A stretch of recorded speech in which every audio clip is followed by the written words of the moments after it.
Bismillahirrahmanirrahim. Assalamualaikum warahmatullahi wabarakatuh. Innal hamdalillah nahmaduhu ta'ala wa nasta'inuhu wa nastaghfiruh wa na'udzu billahi min shururi anfusina wa sayyiati a'malina. May yahdihillahu fala mudhillalah wa may yudlil fala hadiyalah. Wa asyhadu an la ilaha illallah wahdahu la syarikalah wa asyhadu anna Muhammadan abduhu wa rasuluh, amma ba'd. Kaum muslimin jamaah Masjid Istiqomah yang dimuliakan oleh Allah Subhanahu wa taala, alhamdulillah pada malam hari ini kembali Allah berikan kesempatan bagi kita untuk melanjutkan mengkaji kitab Umdatul Ahkam, masih dalam kitabut Thaharah, dan pembahasan kita memasuki hadis yang ke-6 yang disebutkan oleh penulis Al-Hafidh Abdul Ghani Al-Maqdisi rahimahullahu ta'ala. Baik, qala al-musannif rahimahullah, beliau mengatakan, An Abi Hurairah radhiyallahu anhu anna Rasulullah sallallahu alaihi wasallam qala. Dari Abu Hurairah, semoga Allah meridhoinya, bahwasanya Rasulullah sallallahu alaihi wasallam bersabda, Idza syaribal kalbu fi ina'i ahadikum, apabila ada seekor anjing yang minum di air yang ada di bejana salah seorang dari kalian, falyaghsilhu sab'an, maka cucilah ember atau bejana tersebut sab'an, sebanyak 7 kali. Wali muslimin, dan dalam redaksi Imam Muslim, ulahunna biturab, cucian yang pertama dicampur dengan tanah. Kemudian walahu fi hadis Abdullah ibni Mughaffal radhiyallahu anhu.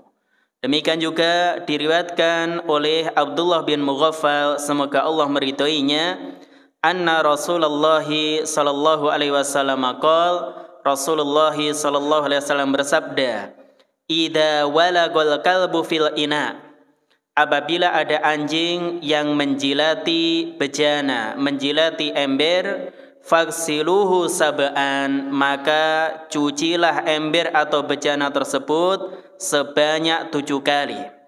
Wa affiruhu ats-tsaminata biturab, kemudian lumurilah cucian yang ke-8 dengan tanah. Jadi lumurilah cucian yang ke-8 dengan tanah. Baik kaum muslimin yang dimuliakan oleh Allah Subhanahu wa taala, hadis ini disebutkan oleh Al-Hafidh Abdul Ghani Al-Maqdisi rahimahullahu ta'ala di dalam kitabut Thaharah untuk menjelaskan sifatu tadhiri ma walagha fihil kalbu, cara mensucikan benda yang dia dijilat oleh anjing. Jadi cara mensucikan benda yang dijilat oleh anjing. Kemudian dijelaskan oleh para ulama, di antaranya Syekh Muhammad bin Shalih Al-Utsaimin rahimahullahu ta'ala di dalam Tanbihul Afham Syarah Umdatul Ahkam, beliau mengatakan terkait dengan hadis ini bahwasanya makna syariba, yaitu makna syariba abbal ma wa nahwahu minas sawail, yaitu seorang dia dikatakan syariba apabila meminum air, minas sawail, dari sumber air. Kemudian al-kalbu hayawanun ma'ruf, dia adalah hewan yang ma'ruf, yang dikenal, dan alif lam di sini lil istighraq, artinya lil istighraq al-jin, semua jenis anjing. Jadi fayasmalu jami al-kilab, mencakup semua jenis anjing, maka dalam cakupan hadis ini, karena alif lamnya ini lil istighraq, yaitu fayasmalu jami'a anwa'il kilab. Demikian juga disebutkan oleh Syekh Abdullah Al-Fauzan dalam Mauridul Afham, beliau katakan, maka alif lam yang ada pada kata al-kalbu ini mencakup semua jenis anjing. Li'annahu sighatu umum, karena bentuknya umum, fala yajuzu tasisuha illa bimukhassisin minas syari', maka tidak boleh seorang dia mengkhususkan anjing tertentu kecuali ada pengkhususan dari pembuat syariat. Wa alaihi fala farqa fi hadzal hukmi bainal kalbi al-ma'duni fihi, maka berdasarkan hal ini tidak ada bedanya terkait hukum ini, apakah anjing tersebut diizinkan oleh syariat, kakal bil soid, anjing untuk berburu, wa khirasah al-masyiyah, demikian juga untuk menjaga kebun, wa zar'i, menjaga sawah, demikian juga anjing-anjing yang memang dibolehkan oleh syariat. Maka masuk dalam cakupan hadis ini. Kemudian fi ina'i ahadikum, di salah satu bejana dari kalian. Ini kalau dalam bahasa Arab namanya kharaja makhrajal ghalib. Pada umumnya demikian. Jadi pada umumnya demikian. Maka dijelaskan oleh para ulama, ketika sesuatu itu menjelaskan keumuman maka tidak memiliki mafhum. Jadi tidak memiliki mafhum. Sebagaimana kata Syekh Muhammad bin Shalih Al-Utsaimin rahimahullahu taala ketika beliau menjelaskan hal ini, jadi fil ina'i ahadikum, di ember salah seorang dari kalian, laisa hada qaidun mukhrijan au qaidan masrutan lakinnahu qaid aglabiyah. Jadi kata keterangan di ember salah seorang dari kalian ini aglabiyah, umumnya adalah demikian. Wa makana qaidan aglabiyan fa innahu la mafhuma lahu. Maka apabila suatu dalil itu kata keterangannya atau keterangan tambahannya menunjukkan keumuman, maka tidak memiliki mafhum. Ini tidak memiliki mafhum atau pemahaman terbalik dari hadis ini. Kama anna ma kana qaidan bayanan lil waqi' fala mafhuma lahu, sebagaimana apabila itu qaidan bayanan lil waqi', menjelaskan realita, maka tidak memiliki mafhum. Contoh dalam masalah ini, misalkan Allah Subhanahu wa taala berfirman terkait wanita-wanita yang haram untuk dinikahi, yaitu Allah sebutkan di surah An-Nisa ayat 23. Hurrimat alaikum ummahatukum wa banatukum.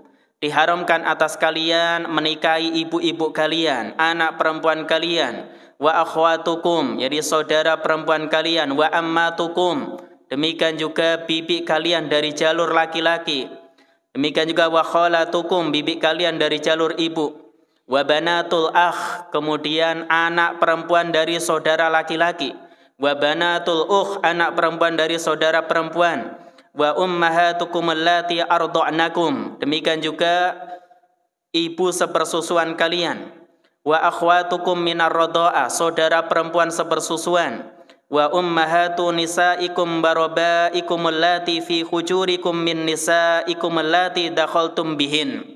Dan Allah katakan demikian juga ibu-ibu dari perempuan kalian atau ibu-ibu istrimu, yaitu mertua, dan anak-anak istrimu yang dalam pemeliharaanmu dari istri yang telah engkau campuri.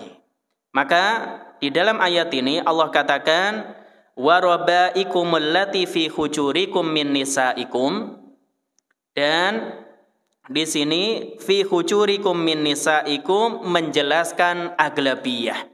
Jadi pada umumnya demikian.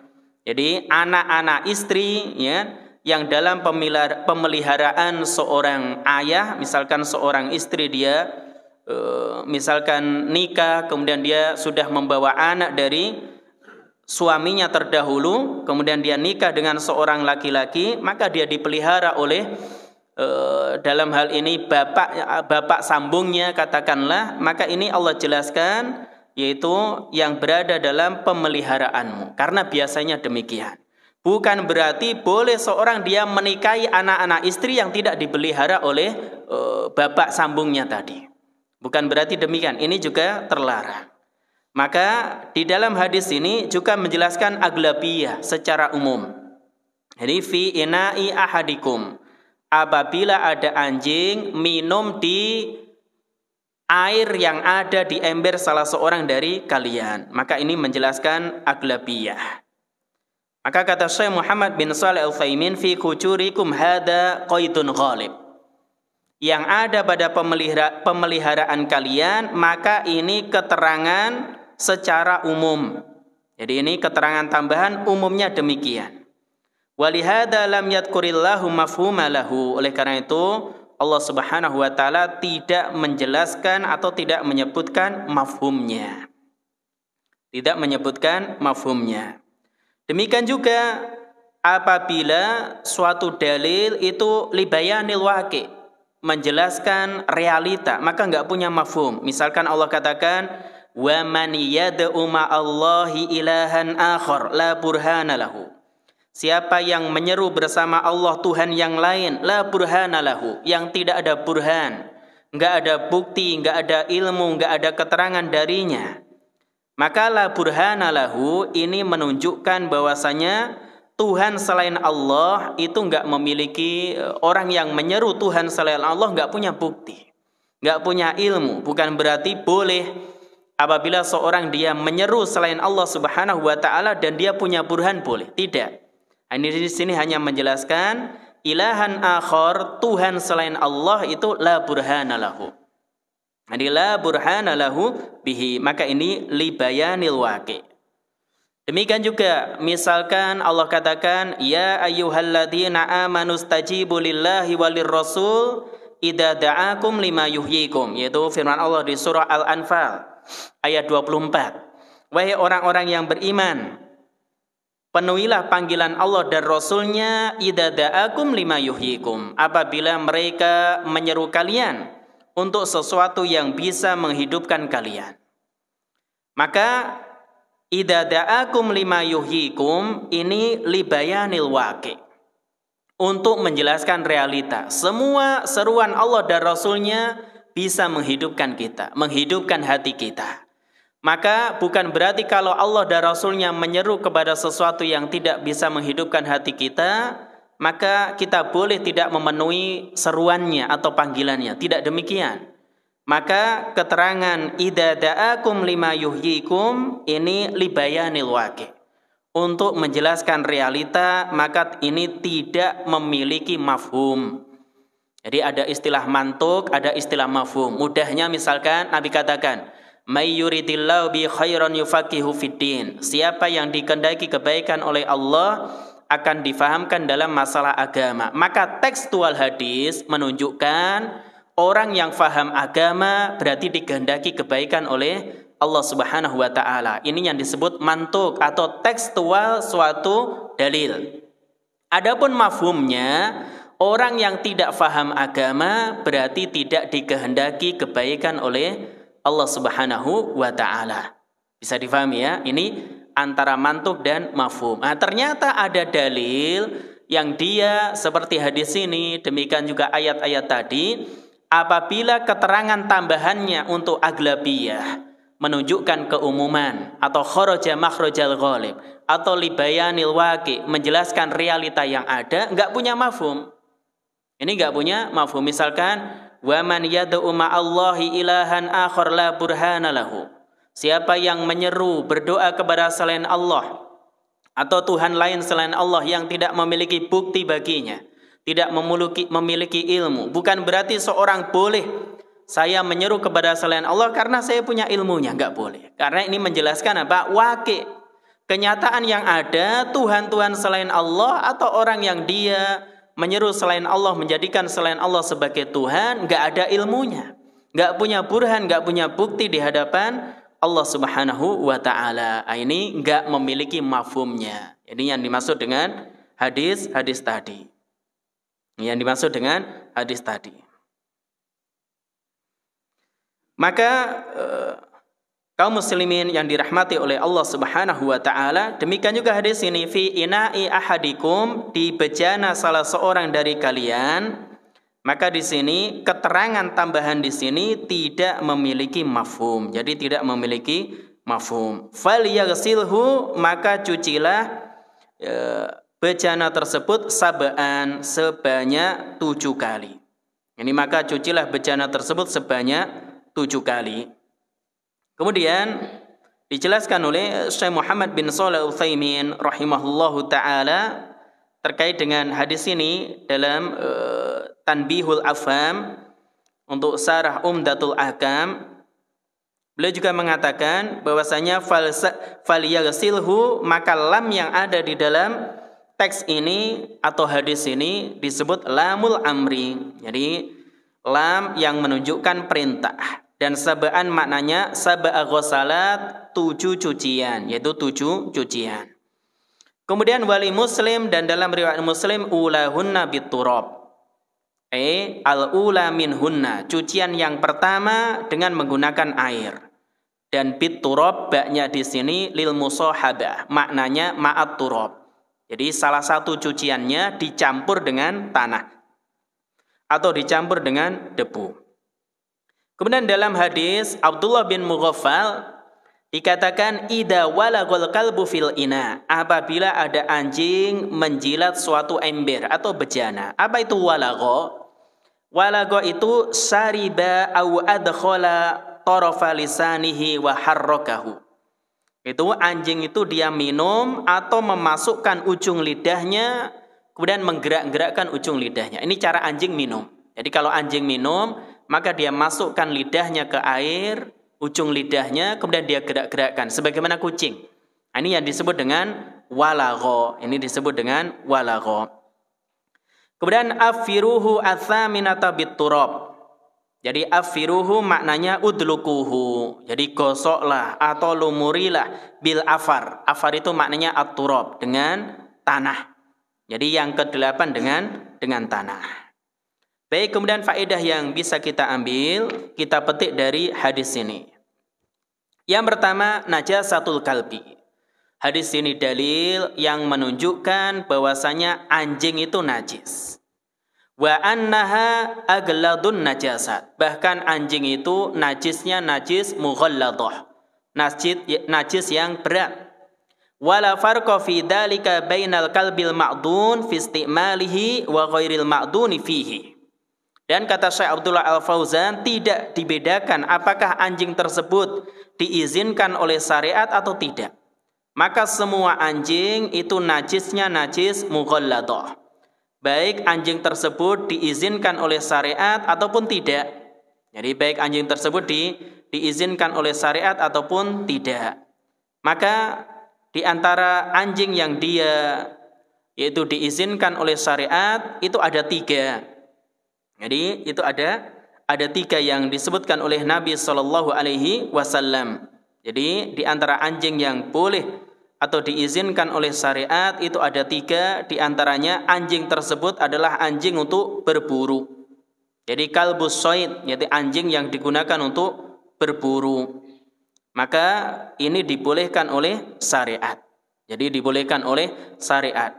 Demikian juga anjing tersebut untuk menjaga kebun. Jadi untuk menjaga kebun atau menjaga sawah, maka ini juga dibolehkan oleh syariat. Jadi anjing tersebut untuk menjaga sawah, maka ini dibolehkan oleh syariat. Demikian juga anjing yang dia digunakan untuk menjaga hewan ternak. Jadi anjing yang digunakan untuk menjaga hewan ternak, maka ini juga dibolehkan oleh syariat. Namun sekali lagi, apakah ketiga jenis anjing ini? Jadi, apakah ketiga jenis anjing ini dia termasuk najis mughalladah atau tidak? Maka pendapat Syekh Abdullah Al-Fauzan, demikian juga Syekh Muhammad bin Shalih Al-Utsaimin, ketiga-tiganya ini najisnya najis mughalladah. Oleh karena itu kata Nabi SAW terkait pengecualian 3 anjing ini, beliau katakan, manittakhadha kalban illa kalba masiyatin aw sawidin aw zar'in intaqasa min ajrihi kulla yaumin qirat. Jadi siapa yang memelihara anjing selain anjing masiyah, anjing yang digunakan untuk menjaga hewan ternak, aw sawidin atau anjing yang digunakan untuk berburu, aw zar'in atau untuk menjaga sawah, menjaga tanaman, maka intaqasa min ajrihi kulla yaumin qirat. Setiap harinya pahalanya berkurang 1 qirat. Dan 1 qirat itu jabalun adim, 1 gunung yang besar. Maka ini menunjukkan tidak boleh seorang dia memelihara anjing dan dikecualikan ketiga jenis anjing tadi. Namun para ulama bahas, meskipun ketiga jenis anjing ini dibolehkan, yaitu al-ma'dun as-syar'i, apakah dia keluar dari najis mughalladah sebagaimana anjing yang lain? Jawabannya tidak. Maka najasatul kalbi, najisnya anjing ini aglatun najasat. Wala farqa fi dzalika bainal kalbi al-ma'dun fi istimalihi wa ghairil ma'duni fihi. Dan pendapat yang kuat tidak dibedakan apakah anjing tersebut dibolehkan oleh syariat ketika anjing tadi atau tidak. Maka ini semuanya najisnya adalah najis mughalladhah. Kemudian terkait dengan kenajisan anjing, maka dibahas oleh para ulama, anjing itu najis aini atau sebagiannya saja. Maka terkait dengan hal ini dijelaskan oleh para ulama, al-kalbu najisul ain bijami'i ajzaihi. Jadi anjing itu najis aini dengan semua bagiannya. Wa huwa madhhabus Syafi'iyah wal Hanabilah, dan ini merupakan pendapat Syafi'iyah dan Hanabilah. Wa bihi qala Abu Yusuf wa Muhammad ibnul Hasan minal Hanafiyah. Demikian juga ini pendapat ulama Hanafiyah di antaranya Abu Yusuf dan Muhammad bin Hasan. Dan ini yang dipilih oleh ulama muasirin di antaranya As-Sun'ani rahimahullahu taala. As-Sun'ani rahimahullahu taala dalam Subulus Salam beliau berpendapat demikian bahwasanya al-kalbu anjing itu najisul ain. Dia seluruh tubuhnya najis. Jadi seluruh tubuhnya najis. Maka kata beliau, wa huwa dhahirun fi najasati famihi. Maka di sini jelas menunjukkan najisnya mulut anjing. Wa ulhika bihi, dikiaskan dengan mulut anjing, sairu badanihi kiasan alaih, semua badannya. Apa ini dalilnya kias dengan mulutnya? Wa dzalika li'annahu idza thabata najasatul lu'abi, karena apabila telah ada keterangan yang menjelaskan bahwasanya air liur anjing itu najis, walu abuhu juz'un min famihi, dan air liur bagian dari mulutnya, idhuwa irku famih, yaitu seperti cairan yang keluar dari mulutnya, fafamuhu najisun, maka mulut anjing itu najis. Id al-irq juz'un mutahallabun minal badan, karena cairan atau seperti keringat ini merupakan bagian yang keluar dari badan. Fakadzalika baqiyatu badani, demikian juga seluruh badan anjing itu najis. Ini perkataan As-Sun'ani rahimahullah dalam Subulus Salam. Demikian juga Syekh Muhammad bin Shalih Al-Utsaimin dalam Syarah Riyadhus Shalihin beliau mengatakan al-kalbu najisul ain, anjing itu najis ain. Jadi semua bagian tubuhnya najis. Ini pendapat ulama Syafi'iyah dan Hanabilah. Adapun Malikiyah berpendapat anjing itu enggak najis. Jadi Malikiyah berpendapat anjing itu tidak najis. Adapun Hanafiyah yang masyhur dari mereka yang najis dari anjing adalah air liurnya. Adapun bagian yang lain tidak najis. Dan wallahu a'lam bishawab, maka dalam rangka kehati-hatian, maka hendaknya seorang dia berhati-hati akan masalah ini, sebisa mungkin menjauhkan diri dari anjing. Jadi sebisa mungkin dia menjauhkan dirinya dari anjing, mengingat pendapat ulama Syafi'iyah dan Hanabilah yang berpendapat bahwasanya al-kalbu najisul ain bi jami'i ajzaihi. Jadi anjing itu najis ain dengan semua bagian tubuhnya.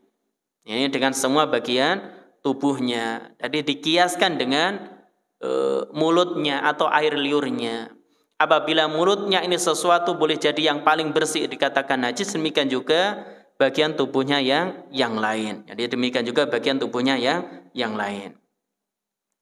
Baik, kemudian faedah yang lain dijelaskan oleh Syekh Muhammad bin Shalih Al-Utsaimin dalam Tanbihul Afham. Beliau katakan anna lu'abal kalbi ay rikuhu najisun, bahwasanya air liur anjing itu najis. Jadi hadis ini dalil air liur anjing najis. Wa kadzalika kullu ma yakhruju min badani, demikian juga segala sesuatu yang keluar dari tubuh anjing, min baulin kencing, wa arokin keringat, wa ghairihima dan selainnya itu najis. Jadi air kencing anjing najis, demikian juga kotorannya najis, ya, keringatnya najis.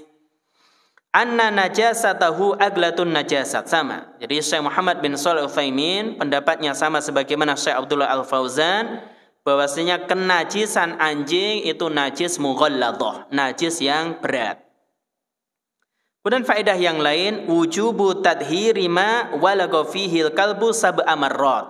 Wajibnya membersihkan atau mencuci sesuatu yang walagha fihi al-kalbu, dijilat oleh anjing, sab'a marrat, sebanyak 7 kali, ihdaha biturabin, salah satunya dicampur dengan tanah. Wal asan antakuna al-ula, dan yang terbaik tanah campuran tersebut yang pertama. Supaya apa? Setelah itu bersih.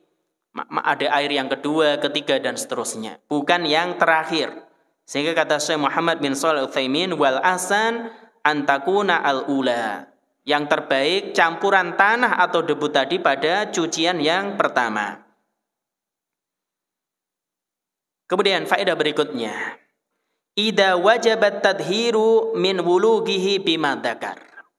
Apabila wajib mensucikan atau membersihkan dari jilatan anjing sebagaimana keterangan tadi, dicuci sebanyak 7 kali, kemudian salah satunya dicampur dengan tanah, fatadhiru bidzalika min baulih wa adaratih wa nahwihima min babi aula. Maka mencuci 7 kali apabila terkena air kencing anjing, kotorannya, ini min babi aula, lebih layak lagi.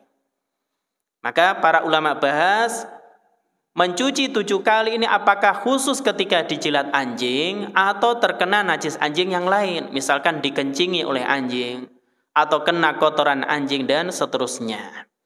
Maka pendapat Syekh Muhammad bin Shalih Al-Utsaimin, dan ini pendapat ulama Hanabilah, apabila terkena jilatan anjing, air liur anjing itu dicuci 7 kali, salah satunya dengan dicampur dengan tanah, maka terkena air kencingnya, terkena kotorannya, mimbabi aula, lebih layak untuk dicuci sebanyak 7 kali. Karena lebih kotor, ya, lebih kotor dibandingkan dengan air liurnya. Kemudian faedah berikutnya, al haditsu nasun fi wujubit tadhir biturab ma'al ma. Hadis ini nas yang tegas yang menunjukkan wajib mencuci, yaitu biturab ma'al ma. Jadi dari 7 cucian tadi, salah satunya air dicampur dengan tanah. Fala yadhuru bi ghairi dzalik, maka tidak boleh mensucikan dengan selain tanah, illa idza ta'addara, kecuali kalau ada udzur. Maka para ulama bahas, boleh enggak tanah ini diganti dengan media lain, dengan sabun, ya, dengan deterjen atau yang lain. Maka ini ada perbedaan pendapat di kalangan para ulama. Maka pendapat Syekh Muhammad bin Shalih Al-Utsaimin mengatakan bahwasanya tanah tersebut tidak boleh diganti dengan media yang lain. Dan ini juga pendapat Syekh Abdullah Al-Basam dalam Taisirul Alam. Jadi tanah tersebut tidak boleh diganti dengan yang lain. Karena di dalam riwayat yang lain Nabi katakan wa afiruhu thaminata biturab. Maka gosoklah cucian yang ke-8 atau yang ke-8 dengan tanah. Dan yang dimaksud dengan takfir itu makna al-afar itu at-turab, tanah. Maka ini diantara yang menguatkan tansis nas yang tegas bahwasanya tanah ini tidak bisa diganti oleh media yang lain. Jadi dia tidak bisa diganti oleh media yang lain. Oleh karena itu, ini juga pendapat Syekh Abdullah Al-Fauzan dalam Mauridul Ahkam. Beliau mengatakan, al-haditsu nassun fi wujubit tadhir biturab ma'al ma. Hadis ini nas, dalil yang tegas, yang enggak ada kemungkinan lain, yang menunjukkan wajibnya mensucikan bekas jilatan anjing biturab ma'al ma, campuran tanah dengan air, li khabathi najasatil kalbi. Ya, karena begitu buruknya najis anjing, begitu kotornya najis anjing. Maka hal ini tidak boleh, wala yakumu ghairu turab, maka tidak ada media lain yang bisa menggantikan tanah seperti sabun atau yang semisalnya, illa idza ta'addar, kecuali apabila ada udzur. Jadi kecuali apabila ada udzur maka dibolehkan. Namun asalnya tanah tersebut tidak boleh diganti dengan media lain. Jadi tanah tersebut tidak boleh diganti dengan media yang lain. Kemudian faedah berikutnya, itsbatu ayatin min ayatin Nabi sallallahu alaihi wasallam ad-dalati ala sidqihi wa sihhati ma jaa bih. Ini termasuk di antara tanda-tanda mukjizat Nabi sallallahu alaihi wasallam yang menunjukkan kebenaran beliau dan menunjukkan kejujuran beliau dan benarnya apa yang beliau bawa. Kenapa ternyata penelitian modern, mungkin kedokteran modern menunjukkan demikian? Haitsu athbatat tib al-hadits, yaitu kedokteran modern itu menunjukkan ghaladu najasati lu'abil qalbi, bahwasanya kenajisan air liur anjing itu sangat parah. Wa ma yastamilu alaihi min amrad, maka itu bisa mengandung berbagai penyakit. Maka ini menunjukkan bahwasanya benarnya apa yang dibawa oleh Nabi sallallahu alaihi wasallam. Beliau benar-benar seorang nabi yang ketika itu boleh jadi enggak ada enggak tahu, enggak ada penelitiannya, enggak ada risetnya, akan tapi kedokteran modern menunjukkan demikian. Maka ini menunjukkan bahwasanya apa yang dibawa oleh Nabi sallallahu alaihi wasallam itu suatu yang benar. Kemudian faedah berikutnya, ta'addudul ghusalat khasun binajasatil qalbi. Jadi mencuci sebanyak 7 kali ini khusus najis anjing. Wala yuqasu alaihi ghairuh, maka najis yang lain tidak bisa dikiaskan dengan anjing. Kal khinzir, misalkan najis babi. Misalkan orang dijilat babi, apakah wajib dicuci 7 kali? Maka pendapat sebagian ulama di antara Syekh Abdullah Al-Fauzan, demikian juga Syekh Muhammad bin Shalih Al-Utsaimin dan yang lain tidak. Karena ta'addudul ghusalat, jadi mencuci lebih dari sekali atau sebanyak 7 kali, khasun binajasatil qalbi. Ini khusus untuk najisnya anjing. Maka wala yuqasu alaihi ghairuh, najis binatang yang lain tidak bisa dikiaskan dengan anjing. Kal khinzir, misalkan babi.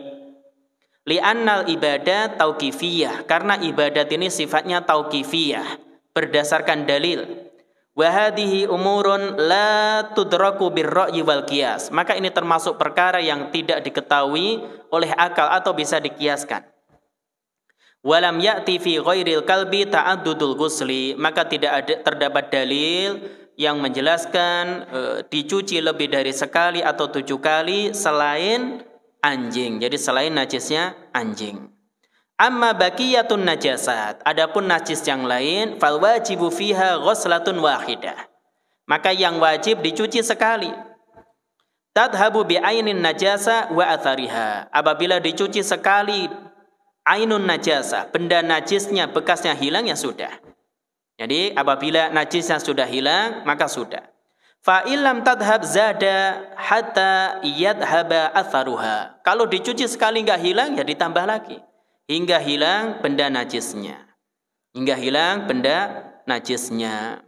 Maka ini terkait apakah najis babi, dijilat babi itu diperlakukan seperti jilatan anjing atau yang semisalnya, maka jawabannya tidak.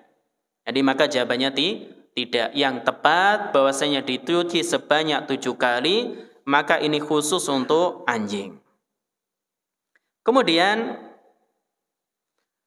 di dalam hadis ini ada perbedaan redaksi, yaitu dalam hadis Abu Hurairah dikatakan falyaghsilhu sab'an, maka hendaknya dicuci sebanyak 7 kali. Kemudian dalam riwayat Muslim ulahunna biturab, cucian yang pertama dengan tanah. Adapun dalam hadis Abdullah bin Mughaffal, faghsiluhu sab'an wa afiruhu thaminata biturab, cucilah 7 kali dan yang ke-8 itu afiruhu biturab, digosok dengan tanah atau dilumuri dengan tanah. Maka dohir hadis Abdullah bin Mughaffal ini yukhalifu hadis Abi Hurairah, itu berbeda dengan hadis Abu Hurairah terkait adadil ghusalat, itu terkait jumlah cuciannya. Kalau dari hadis Abu Hurairah sebanyak 7 kali, kalau hadis Abdullah bin Mughaffal seolah-olah 8 kali. Maka kata Syekh Muhammad bin Shalih Al-Utsaimin, wal jam'u bainahuma, cara mengkompromikan hadis ini annaqula, kita katakan al-muradu bitsaminati fi hadithi Abdullah ibni Mughaffal. Yang dimaksud ke-8 pada hadis Abdullah bin Mughaffal annaha tsaminatun bi'tibari ziyadatiha ala sab'i ghusalatin bilma. Itu 8 ditinjau dari tambahan fi sab'i ala sab'i ghusalatin bilma, yaitu 7 cucian menggunakan air. La bi'tibari annaha al-akhirah, bukan ditinjau bahwasanya yang ke-8 itu dilumuri dengan tanah. Akan tetapi kalau air itu 7 kali cucian, kemudian ada salah satunya itu menggunakan tanah, jadi seolah-olah 8. Tadi kan dikatakan ulahunna biturab, cucian yang pertama airnya dicampur dengan tanah. Jadi tanahnya sekali, airnya 7 kali. Jadi seolah-olah 8. Maka ini cara mengkompromikan dalil yang disebutkan oleh Syekh Muhammad bin Shalih Al-Utsaimin rahimahullahu taala. Jadi saya ulang bahwasanya makna hadis Abdullah bin Mughaffal bahwasanya wa afiruhu tsaminata biturab, maka lumurilah yang ke-8 menggunakan tanah, bukan berarti cucian yang ke-8, jadi setelah dicuci bersih dengan air 7 kali yang 8 dikasih tanah, bukan. Akan tetapi maknanya bahwasanya kalau ditinjau dari airnya itu dicuci 7 kali, kalau ada tambahan tanah ini menjadi 8 kali. Namun tanahnya tersebut dia dicampur pada cucian yang pertama. Jadi dicampur pada cucian yang pertama. La bi'tibar annaha al-akhirah, bukan dilihat bahwasanya tanah tersebut sebagai cucian yang terakhir. Wa ala hada, maka berdasarkan hal ini fala yukhalifu an takuna fil ula, maka bisa kita katakan bahwasanya atau hal ini tidak bertentangan dengan cucian yang pertama. Ini tidak bertentangan dengan cucian yang pertama. Baik, sebagai tambahan faedah terkait dengan pembahasan kita, maka para ulama bahas terkait dengan hal ini, masalah anjing, ya kan? Maka apa hukum seorang dia dalam hal ini memelihara anjing? Jadi apa hukum memelihara anjing? Maka kita lihat ada sebagian orang bahkan mengaku seorang muslim yang dia memelihara anjing atau bahkan memperlakukannya dengan istimewa melebihi manusia, ya. Tidur bareng anjing, bahkan dia belum makan juga ngasih makan anjingnya terlebih dahulu. Padahal memelihara anjing ini bukan satu kebutuhan misalkan, ya, seperti bukan untuk dalam hal ini menjaga kebunnya, menjaga hewan ternaknya, untuk berburu, tidak demikian. Namun dipelihara, maka yang demikian hukumnya haram. Apa dalilnya tadi? Kata Nabi SAW, maniktana kalban illa kalba masiyatin au kalba soidin nakoso au kalba masiyatin au kalba soidin nakoso min amalihi kulla yaumin qirat. Jadi siapa yang memelihara anjing selain anjing untuk menjaga hewan ternak, demikian juga anjing untuk berburu, maka setiap harinya amalannya berkurang 1 qirat. 1 qirat itu Jabalun Adim, 1 gunung yang besar, atau 1 gunung Uhud, Dan dalam riwayat yang lain, ayyuma ahli darin ittakhadu kalban illa kalba masiyah au kalba sa'idin naqasa min amalihim kulla yaumin qiratan. Jadi penghuni rumah mana saja yang memelihara anjing selain anjing untuk menjaga hewan ternak atau anjing untuk berburu, maka amalannya berkurang setiap harinya sebanyak 2 qirat. Jadi sebanyak 2 qirat. Maka ini menunjukkan bahwasanya memelihara anjing bukan untuk 3 tujuan tadi hukumnya haram. Jadi hukumnya diharamkan. Kemudian terkait dengan hal ini, apabila hukum memelihara anjing itu haram, bagaimana hukum jual belinya? Hukum jual belinya juga haram. Maka kata Rasulullah SAW, atau kata Abdullah bin Mas'ud, beliau menjelaskan anna Rasulullah SAW naha an thamanil kalbi wa mahril bagyi wa khulwanil kahin. Yaitu Rasulullah SAW melarang hasil penjualan anjing, mahar dari atau hasil dari orang yang pelacur atau upah dukun. Adzan dulu ya, nanti insya Allah kita lanjutkan sedikit.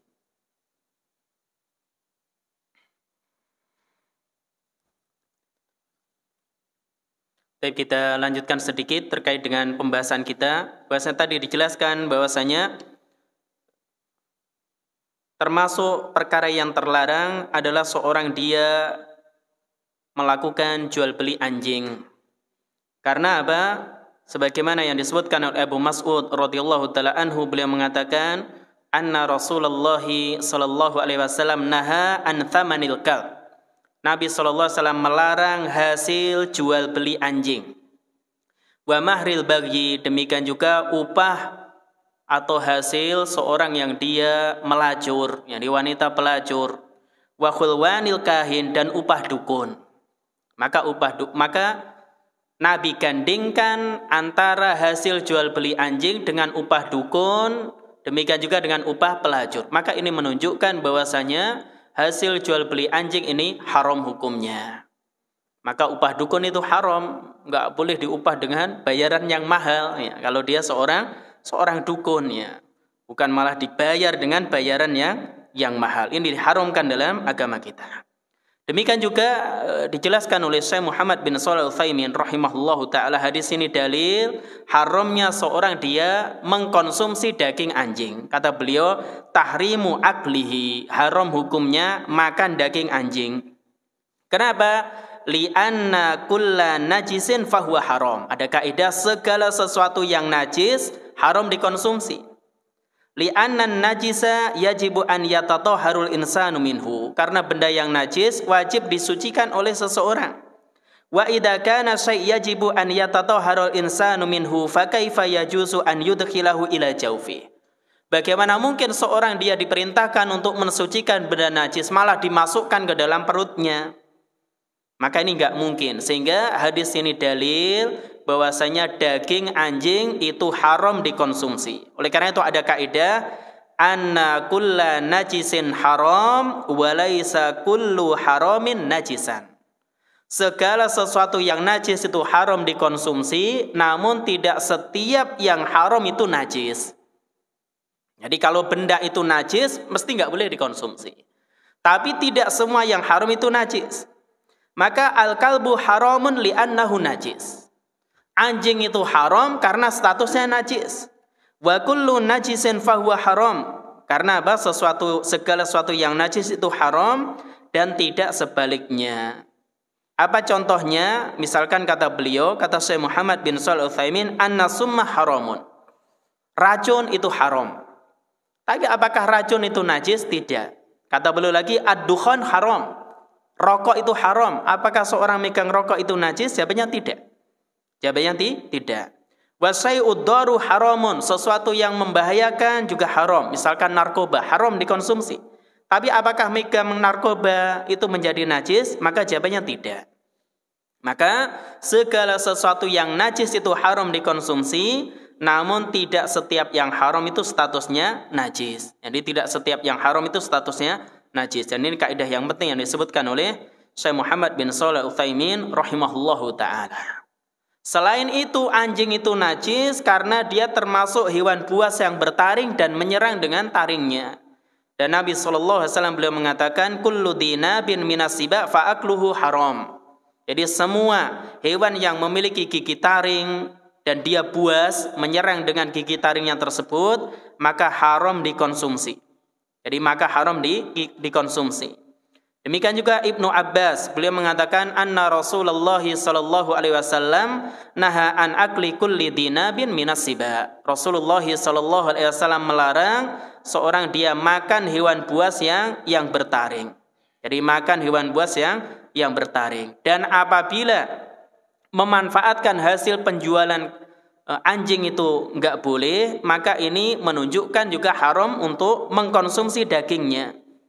Jadi sudah disampaikan itu hadisnya Abu Mas'ud, inna Rasulullah sallallahu alaihi wasallam naha an thamanil kalb wa mahril bagyi, demikian juga wa khulwanil kahin, yaitu Nabi sallallahu alaihi wasallam melarang hasil penjualan anjing, demikian juga hasil pelacur dan upah dukun.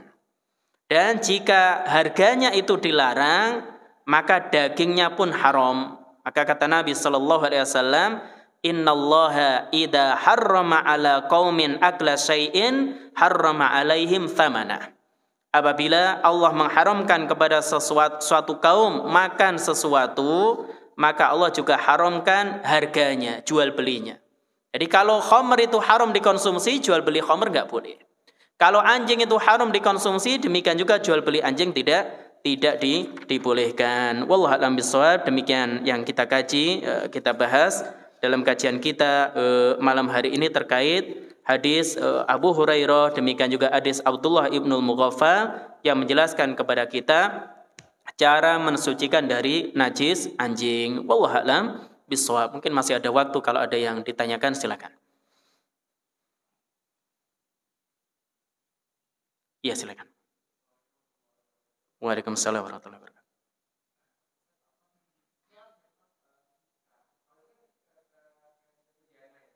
Iya.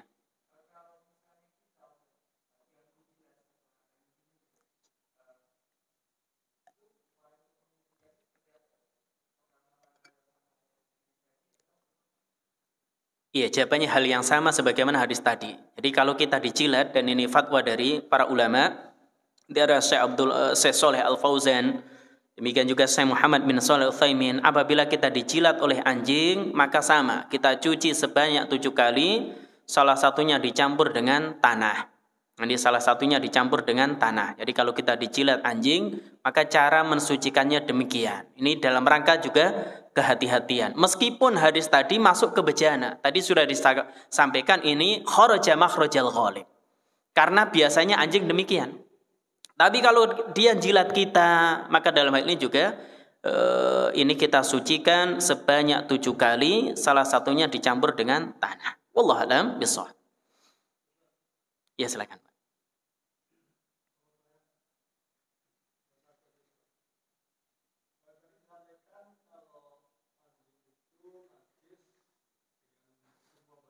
Iya.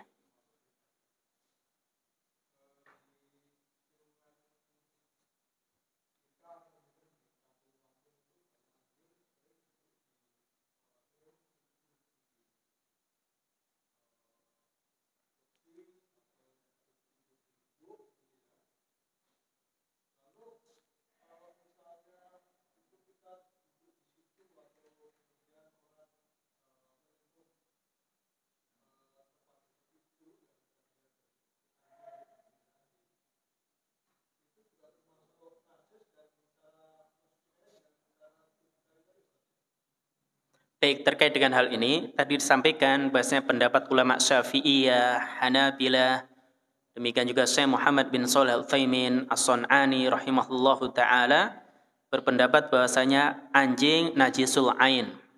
Jadi semua bagian tubuhnya najis. Jadi semua bagian tubuhnya najis.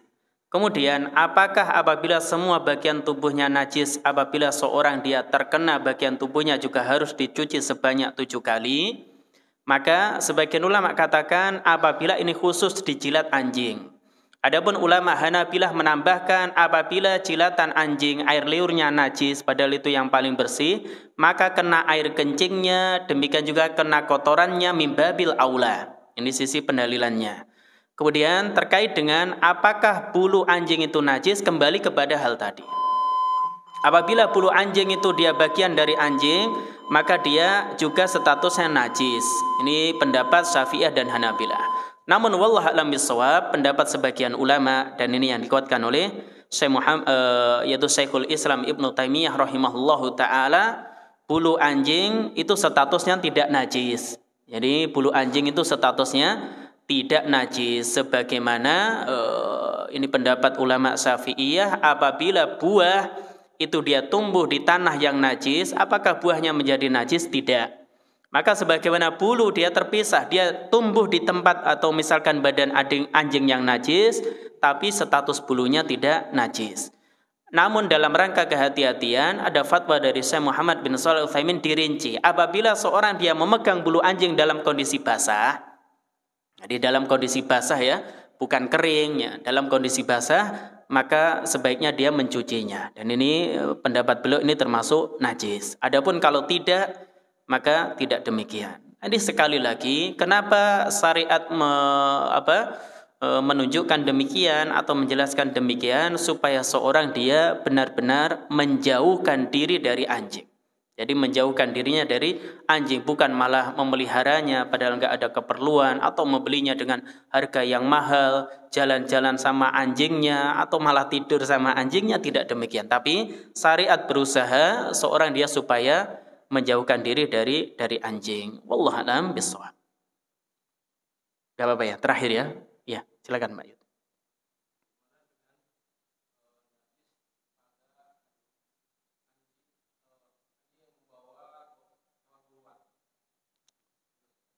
Iya, untuk najis anjing yang membawa hewan buruan, maka ini pengecualian.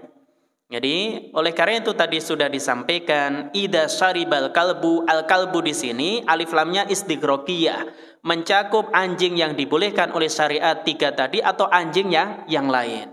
Namun ternyata ada dalil yang lain bahwasanya anjing yang dia anjing berburu, kita lepaskan dengan bismillah ya, kemudian dia berburu membawa hewan buruannya, maka tidak terdapat keterangan dari Nabi SAW dicuci dulu itu bekas gigitannya. Maka ini pengecualian dari dalil tadi. Jadi pengecualian dari dalil tadi. Adapun kalau anjing yang digunakan untuk berburu kemudian dia jilat kita atau jilat bejana yang berisi air, apakah ini pengecualian atau tidak? Jawabannya tidak. Jadi yang dikecualikan hanya anjing yang dia anjing berburu, yaitu kalbu soid, kalbu masiyah, atau kalbu zar'in tadi, di antaranya anjing berburu ketika dia memburu hewan buruannya. Tidak perlu dicuci. Ini tidak perlu dicuci sebanyak 7 kali. Maka ini pengecualian dari hal tadi. Jadi pengecualian dari hal tadi. Wallahu a'lam bishawab. Mungkin demikian yang kita kaji, kita bahas dalam kajian kita malam hari ini. Semoga bermanfaat. Kurang lebihnya saya mohon maaf jika kurang jelas ditanyakan ke ustadz yang lain. Kita tutup dengan doa kafaratul majelis. Subhanakallahumma bihamdika asyhadu an la ilaha illa an astaghfiruka wa atubu ilaik. Wa akhiru da'wana anil hamdulillahi rabbil alamin. Assalamualaikum warahmatullahi wabarakatuh.